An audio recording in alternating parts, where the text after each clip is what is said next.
Subscribe کیجئے ہمارے channel کو اور بیل آئیکن کو دبائیے۔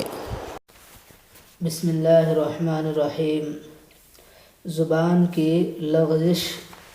زبان کی لغزش پاؤں کی لغزش سے زیادہ خطرناک ہوا کرتی ہے۔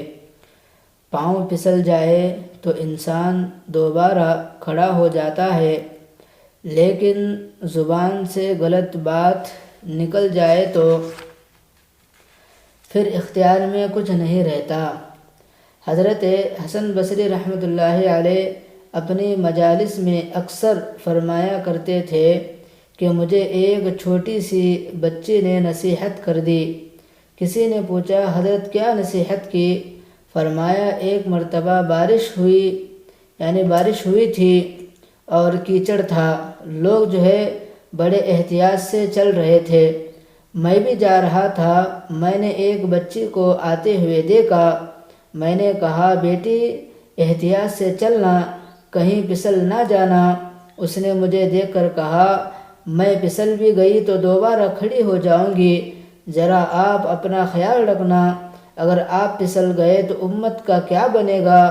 آپ امت کے مقتدا ہیں، کہیں آپ پھسل نہ جانا۔ فرمایا کرتے تھے کہ مجھے ایک چھوٹی سی بچی نے استقامت کا سبق دے دیا۔ یحییٰ بن معاذ رحمہ اللہ بزرگ گزرے ہیں، فرمایا کرتے تھے کہ دل کی مثال ہنڈی کی طرح ہے اور زبان کی مثال چمچے کی طرح ہے۔ چمچہ وہی کچھ نکالتا ہے، یعنی وہی چیز نکالتا ہے جو ہنڈی میں موجود ہوتا ہے۔ زبان وہی کچھ نکالتی ہے جو دل میں موجود ہوا کرتا ہے۔ اگر دل میں ظلمت ہوگی تو زبان سے بھی بری گفتگو نکلے گی، اگر دل میں نور ہوگا تو زبان سے پاکیزہ گفتگو نکلے گی۔ تو خلاصہ کلام یہ ہے کہ ہم اپنے دل کو بھی پاک اور صاف رکھنے والے بنے۔ جب دل کو پاک صاف ہوگا تو پھر زبان سے اچھی چیزیں ہی نکلیں گے، یعنی اچھے الفاظ ہی نکلیں گے۔ اس لیے فرمایا کہ ہم اپنے دل کو بھی صاف رکھیں اور زبان کو بھی صاف رکھیں۔